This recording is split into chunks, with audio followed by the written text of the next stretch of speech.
this DVD, we're going to look at soil sampling, which is a vital component of macadamia farming. When taking soil samples, I look at the orchard, I look at the size of the orchard, look at the direction of the orchard and the slope of the orchard, in order to classify this specific orchard into units of distinct soils.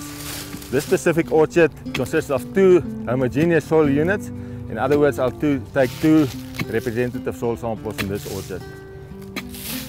So once you've identified the units in an orchard, you take the soil samples. In this specific orchard, I've identified two units, definite units, and in each unit, because the orchard is not that very big, I'll take 3 samples. I'll take it in different rows and combine them in the representative sample per unit. You have to do it at the same tree every year. So you mark certain trees, 3 trees in this case per unit.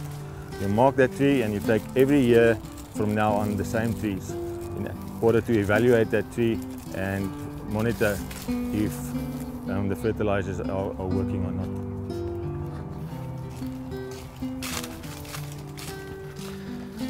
And make sure this is a tree that I marked.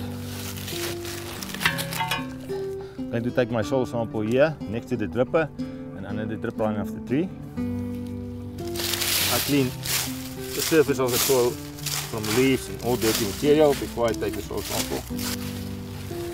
Okay, this is enough soil for the sample. The depth of the soil depth is 250 millimeters, and that's the right depth. What I'm going to do now is put the soil into a bag. This makes up about 1 kilogram of soil, enough for a standard soil analysis. Most important information is, as indicated in the plastic bags, the farm name, the block number, the unit name, the sample number, and then the date that you're taking the sample. The benefits of soil sampling is it gives you an indication of your soil health, it gives you an indication of your nutrient levels and imbalances or deficiencies in your soil, and an indication of whether you should lime or not lime your soil in order to fertilize your soil properly for the next season's crop. There are 3 major mistakes farmers make.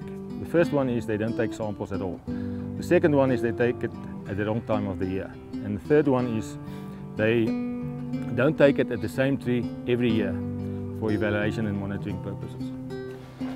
Now we've done our soil samples. There's a number of laboratories that we can do our soil analysis at, but it's very important to remember that take your soil samples to the same lab all the time.